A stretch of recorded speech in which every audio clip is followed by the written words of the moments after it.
Hello, everyone, and welcome back to another episode of In The Crosshairs, your definitive source for sports betting content and in-game analysis. That's what's up. I'm your host, Ali Melendez, and we are coming to you live from inside the Line Sniper studio to bring you everything there is to know this week in sports. So buckle up. It's going to be a great episode. First, we're going to talk about the Mickey Mouse Basketball Association. Joey Knish is here today to break down the last games before the NBA playoffs. We have UFC 252 this weekend, so of course, we have combat sports expert Dave Milhouse to tell us who wins in the Octagon this weekend. And to run us through this weekend's MLB games, we have Sam Dusenberry to talk about all of the series and players you need to watch this week. All of that and more on this episode of In The Crosshairs, brought to you by Line Sniper. And of course, if you want to check out prop betting series or our 101s, you can find all of that on our YouTube channel, Line Sniper HQ. Again, that's on YouTube, don't miss it. But let's start off with a trip down to Florida for a little bit of basketball in the bubble. Now, we are almost ready for the NBA playoffs, which kick off on Monday. But before that, we have the Western Conference play-in game on Saturday, and we still have games tonight and tomorrow. Whew! Yeah. That's a lot. So let's bring in our boy, Joey Knish, to talk about all of this week's glory in the NBA. Now, Joey, we are so glad you're back. How you doing, bud? Oh, I'm ready to go. Thirsty Thursday here with a little bit of NBA action. Fixing this so I can hear you. Perfect. Finally, some games. We get rid of this exhibition, like the end of the regular season, people resting. Finally get some meaningful games tonight. We're ready on the tip for the playoffs, so I'm excited. I am excited. Oh yeah, baby, so are we. Well, Knish, let's just get after it with the last spot in the West. We have the play-in game on Saturday. Now, it is a super tight race for a spot in that play-in, coming down to the results of tonight's game. Joey, who do you have in the play-in matchup? And of course, more importantly, who wins the 8th seed for the West? Because that's big. What are your thoughts on that? I'm going to square it up and just go Portland. Portland, although I think they win tonight against the Nets, I think they come back, and then regardless of the opponent, they're going to win the play-in tournament. I know the Suns have been, kind of America's team here, undefeated record, all of that going. I'm not really buying in. If you look deeper into some of the teams they played, some of the initial metrics, I'm not too big on the Suns. I know the Blazers have some defensive deficiencies, but I really, really, really am going with Portland here. I think they've got Dame rolling. I am all about what's happening in Portland right now. I think they take care of business tonight, and then regardless of opponent, going to make the 8th seed.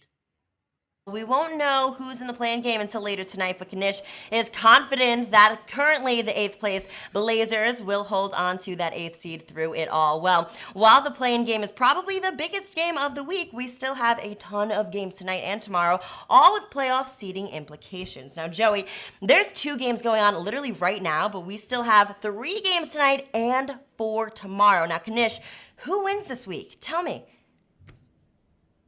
Now, I like, one of the plays that I like tonight is a little bit off the Pelicans here, plus 3.5. They're sitting out there in the market, and I know they're resting a lot of Ingram's out, Zion's out, I believe Drew Holiday as well, but they're going against a Magic team who's resting everybody as well. And if you look at the depth and you go into the benches a little bit, New Orleans is the deeper team. And I know this is basically a couple of G League squads going at it, but a couple of my NBA guys, myself, had this right around a pick. It's sitting out there 3.5, 4 in the market.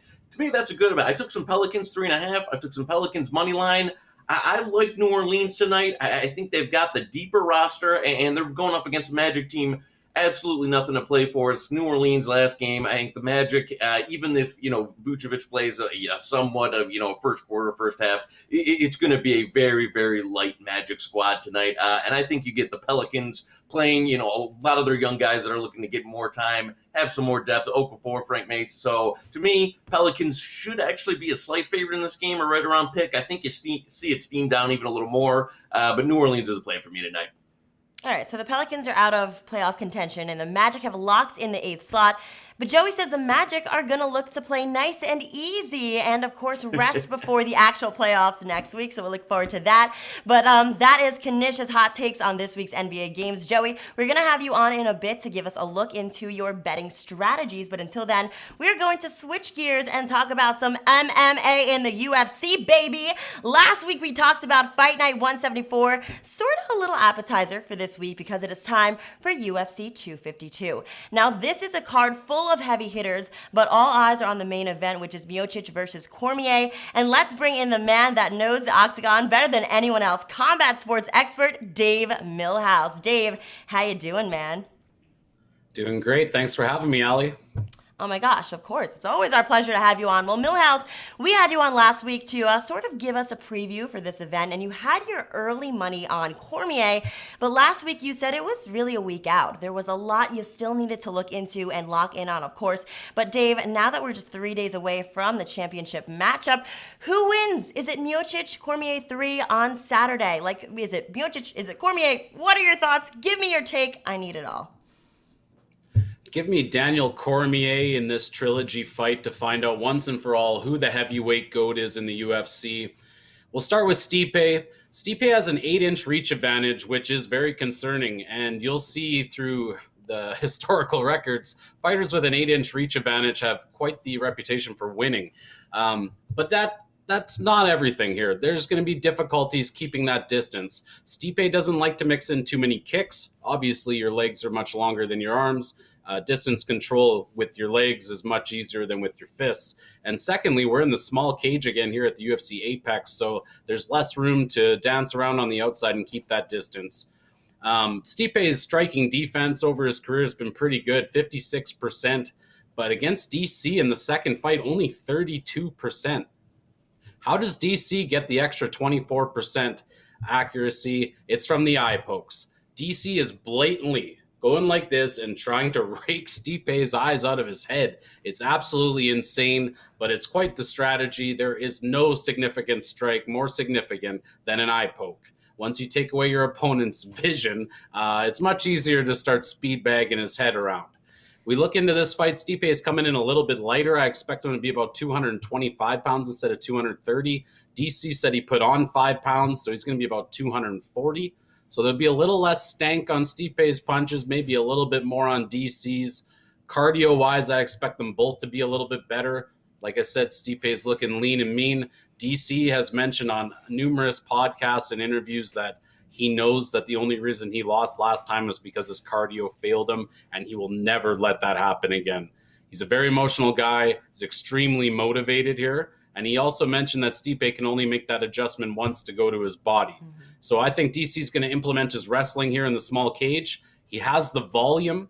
All he needs is the gas to get to the finish line. And DC's never lied to me before. He says he's got the gas. I'm going to believe him. If there's an edge, it's razor thin. But give me Daniel Cormier. And a hot take, I don't think he rides off into the sunset and retires like he says. I think the John Jones trilogy comes if he gets a big, exciting win here on Saturday. All right. Well, great to hear your take on that. And if you guys listened to Milhouse's pick last week, you might have snagged a slightly better line on this bet, but Milhouse is doubling down. We're just 3 days out, and we say Cormier walks out of Vegas as the champion. Now, Dave, everyone is excited for the main event, and obviously that's the whole point. But there's a lot of matches on this card, 10 total counting the preliminaries. Now, Dave, on Saturday, the undefeated Sean O'Malley faces off against the 15-6 Marlon Vera. So, do you think Vera can end O'Malley's winning streak, or is smart money still on Sean? What are your thoughts there? I think smart money might as well stay out of this. I think the pick to win is Sean O'Malley, but I do think the line's a little bit inflated, and you'll be seeing that through his whole career until the hype's gone. Just like Conor McGregor, if you want to wager on him, you're going to have to pay a premium. I made the line minus 220 or 220 fair line, so 220 for Vera as well. So there's like the slightest margin of value on Vera, but I don't think that means you have to invest in him. But Chito Vera has many ways to win this fight. He's the better grappler. He's better jiu-jitsu. When you get in nice and close in that range, he throws mean elbows. He's pretty much better everywhere but distance. The problem I have with risking that is that Sean O'Malley starts so hot and Vera starts so slow. So it's almost like it's too obvious to me that O'Malley's going to win round one. And at that point, if you're interested in Vera still, you'll get a nice live line look. No doubt about that. But that's how I'd be playing if I was looking for Marlon Vera. Otherwise, it's just Sean O'Malley gets it done, maybe like a 29-28 kind of thing. All right, so Milhouse says Sean O'Malley's winning streak continues. So maybe next time we'll get you to place a bet on what color he's going to dye his hair next, Dave. But of course, Milhouse, before we wrap up the UFC, now we know this card up and down. You know it better than anybody. You know these fighters. What's the matchup to watch if you want to win a little money this weekend? If you want to win some money, let's go to the prelims. TJ Brown sitting around minus 150 against Danny Chavez. Chavez is a stand-up striker. He does a lot of jittery head movement and that kind of stuff, but kind of hesitant, not throwing enough volume for my liking. He doesn't have much of a ground game, pretty good takedown defense. But having said all that, TJ Brown, he comes at you, he throws more volume, and his wrestling is, I think it might be elite. He's young in his career, but we're about to find out. He's averaging like an 80% takedowns. It's just his accuracy on that is great. He's ground and pounding guys. He got submitted while on top after 7 takedowns in his UFC debut, but that was against a wily veteran. I don't see that kind of ground game for his opponent this time, so I think we grind him out. TJ Brown gets the win. All right, so going with the preliminary match here, Milhouse takes TJ Brown to take down Daniel Chavez. All right, thank you so much, Milhouse. Good luck on those bets, everyone, and we will have you back at the end of the show to answer some questions from our viewers. But that is later, so stay tuned, and we still have one more sport to cover. It is time to look at what is going down in the MLB. Now, NBA might be wrapping up, but the MLB has plenty of games to go, most teams hovering around the 20 games, unless, of course, you are the St. Louis Cardinals, and if you're watching, guys, what's up? But of course, here to talk about some baseball, let's bring in Sam Dusenberry. Sam, how you doing, man? Allie, what's going on? Glad to be here. Oh my gosh, we are so glad to have you on. And of course, we got a full suite of games this week and weekend. 45 games over the next 3 days. Just think about it. That is crazy. It is a big weekend in baseball, is in full gear. And of course, as we finish the first third of the season. Now, Sam, on the card, we've got the Red Sox, Yankees, the Cardinals return to action, Twins versus Royals, and there are way too many matchups to list. But that is why we have you here, Sam. So tell us which ones are worth, of course, the watch, and who's winning this week. Let's hear it. For me, I have to go to the team of my youth, and I never thought as a grown adult I would put my fandom back on display because it is a mental illness, but I got to go with the Amazins. I think the Amazins going into tomorrow, going against the Phils, going down the Turnpike, going down to Philly, I think they can get some good action there, riding off the heels of the Mets being the second best hitting team in all of baseball. That's amazing. You go with the fact that today, Tomas Nido, who the hell is that? 2 homers off the bench. So for me, you have to look at the Grom on the bump, and the Mets now are finding a groove offensively. I think they go into that bandbox in Philly and Citizens Bank, and I think they scratch a few early runs, and DeGrom is DeGrom. He's only given up 2 runs in every one of his starts. So for me, I take the rhythm, take the ace, ride the momentum of Jacob DeGrom and the New York Metropolitans. All right, so going with a sort of niche bet there. I don't think we've seen a first 5 bet on here in a while, but Sam says, look to pick the Mets over the Phillies tomorrow on the money line. And Sam, I know there's a lot to watch here and a lot of games, but I want to talk about players that have stood out to you. Do you have any player props this week? I got to go tonight. Chris Paddock is on the hill for the Padres and over 5.5 Ks. I like that type of value. He bounces around that average of 5 to 6 Ks per start, but against this Dodger team where he faced them last week, gave 6 solid innings with 5 strikeouts, the Padres are trying to get this series, win this series outright of this 4-game set. I think Paddock goes out there, gets a rhythm early, and with guys like Fernando Tatis killing the ball right now, they'll probably stake him to enough of a lead so that he can be aggressive on the mound and go after those Dodger hitters. So for me, give me Chris Paddock, 5.5 Ks. I'm here for it. Good to know. Thank you so much, Sam. Guys, obviously, Sam is here to keep you up to date on everything MLB. And Sam, don't go anywhere because we are going to bring you back at the end of the show to talk us through your best bet of the week. That's coming up in just a few minutes. But at this time, I do want to welcome back Joey Knish for a little betting 101 action. Now, Joey, I understand you're going to talk to us about a line shopping a little bit. So tell us, take it away. What exactly is line shopping and why is it so important? I want to know. Yeah, you can step into the office of Professor Knish here. As you know, I wore a polo today. I knew we were going to talk about the little, line shopping and, get it right. So I made it right. Here's the bottom line here. You've got to be out there, and I've talked about this at length, before many a time of getting the best price. And how do you do that? Whether it be an odds screen, whether it be, a Don Best screen. But basically, the basics of line shopping are in the current market with a lot of the copy paste that goes on. You're going to see what I would call a multitude of books, and whether it be different accounts or skins or domestic books shopping around for the best price. Because as you'll see, and even over the long term, even if you're able to get a minus 105 when somebody else is trading minus 110, that has to be your, I don't want to call it goal, or if you're looking to make a bet, it can't be I'm going to one book, one out, I'm going to my local or my domestic and look and firing on that. It has to be either the use of some of our either tools and odds screens there, or shopping around to every out you have. And that's why I always suggest to people, you want to keep as many accounts as possible, have as many outs as possible. And that way, if somebody's trading, and I always say, if every book, 90% of the books are out there trading 6.5, and there's a 7 out there, you need to be able to go and get that 7. That is the finite difference between winning or losing over the long term. And anybody that's doing this professionally has, the amount of outs where, I talk personally as if there's a bet I need to get down in Vegas, in New Jersey, offshore, local, those are all options I have to me at my disposal. And those are the things you need to have, whether it be, playing middles, even if you're a scalper, you're not arbitrage person, or you're just looking, to make the best market bet. You absolutely have to go out there and find the best price, find the best line, and use all of the tools you have available to you. And the number one way to do that is have as much access to as many accounts as you can have.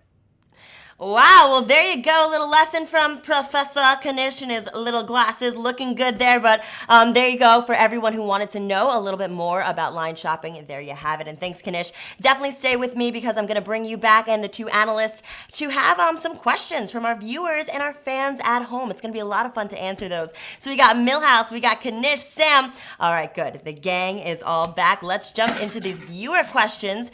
First up, we're going to jump back to Dave Milhouse with a UFC question. This is coming in from Michael S. from DC. Dave, he wants to know how this fight ends and how many rounds. Are we seeing another knockout or even submission or decision? What do you think? Give me DC round 3, walk-off home run. He's going to put this guy completely out, cement his GOAT status, and have one hell of a night. Oh, yeah. Looking forward to it. All right. And Sam, I have a question here for you on the NBA. Cav from right here in New York asks, which NBA team is the most likely to get upset in the first round? You got to go Lake Show, because Portland, if they secure that AC, they have all the components to give the Lakers, LeBron, Anthony Davis fits. They have Nurkic, Collins, Whiteside to give AD problems. And we have Carmelo versus LeBron. On paper, that doesn't look like a great matchup, but those two have had some real wars over the years. And who on the Laker roster can stop or even slow down Damian Lillard? 112 points over the last 2 games for Dame Dollars. That is a matchup nightmare for any team, but specifically with no Avery Bradley and Rajon Rondo's on the mend, that could be disaster for the LA Lakers. So give me Portland potentially being able to upset the Los Angeles Lakers. All right, Sam, thank you so much. One last question here. Knish, this one's for you, bud. The Seattle Seahawks, are they a contender or a pretender this year? Let me hear what you have to say about that. I'm going to have to go for my biggest issue with the Hawks is the division they're in. They're in the division where you've got Arizona Cardinals, bye team. San Francisco 49ers, returning off a Super Bowl bye team. LA Rams, I'm not overly high on, but they still, have a good coach, have good talent. The issue with the Seahawks is they've lost some of their, defensive depth on that side of the roster. They still haven't, perfected or put the offensive line to a certain standard. I love Russell Wilson. I love him. I love him like a brother to me. I think he's one of the top 5 quarterbacks in the NFL. And anytime you have that level of quarterback, you can compete on a week-to-week basis. But from the prices that are out there, whether it be the regular season win or the division futures, they're a sell for me. I don't think that they're a team you can say is no longer in the elite of the NFC. For me, I'm a sell on the Seahawks. I love the coach and QB combo, but the roster just isn't elite, and it's too tough for them in the division now. Sell for me on Seattle. All right. Thank you, guys. And if any of you at home have questions you want our analysts to answer, just drop us a question on our social at LineSniperHQ. We'll definitely be sure to answer for you on the show, which is cool. All right, guys. Now, one more thing before we wrap up here, and that is our best bets of the week. If it is your first time watching, we ask our analysts, what is the bet they are taking this week, no matter what? We're talking any sport, any topic, anything. So, Dave, Milhouse, start us off, bud. We're going to go with TJ Brown in that minus 150 range in the prelims. You'll be able to watch that on TV. You won't have to pay for the pay-per-view. Watch your money go to work. TJ Brown grinds out a win for you. All right, awesome. Knish, what's yours? I'm gonna, we went to the NASCAR track successfully last weekend with an Austin Cindric victory. I'm gonna head back and I went Kyle Busch in the NASCAR Cup race this weekend. He hasn't had a great season. He's been, his prices are now deflated to some of basically the highest. I haven't seen Kyle Busch at 10-1 or higher in a Cup race in a long, long time. It's a road course. That's his type of course where he runs well. Kyle Busch, if you can get him 10-1 or better, great bet. I'm on a lot of it myself, and I think a nice price for the weekend. Good 10-1 there if you can find it. All right, well, hopefully you're racing towards some cash this weekend. But Sam, finish us off, bud. What do you think this week? I'm going to take it back to the diamond. I think right now we get the La Jolla Fathers, a.k.a. the San Diego Padres, and I think you get some real value for them to win the NL West outright. Get it for plus 500 right now. They are currently third, but they are trending upward. If you're not the Marlins or the Cardinals, you've played a good enough amount of games where we can kind of get a sense of what they are. And riding the heels of Fernando Tatis, who's looking like a young phenom, a young stud, 21 years old, second in home runs and RBIs. He is destroying the baseball right now with the big free agent acquisition of Manny Machado. Already got Will Myers. I think this Padres team could really be a danger. And we can't really trust the Rockies. At least I'm not. And the Dodgers are always going to be there in the mix. But I think the Padres have enough offensively to match up. So I think right now you could get some real good value jumping on the Padres early, plus 500 to win the NL West. All right. Well, guys, there you have it. Our top 3 bets of the week. Thank you so much for that, gentlemen. Hopefully that'll win everybody some money this weekend. That would be nice. And if you missed any of those bets or just want to hear that expert insight one more time, you can find this episode, betting strategies, and so much more all on our YouTube channel, Line Sniper HQ. We'll be back on Tuesday to give you even more of the best in betting advice and, of course, game-by-game analysis. But until then, this has been In The Crosshairs, brought to you by LineSniper.com, your definitive resource for sports betting content and in-game analysis. For the team here in the studio, I'm Ali Melendez. Thank you guys so much for watching, and I'll see you soon. Take care.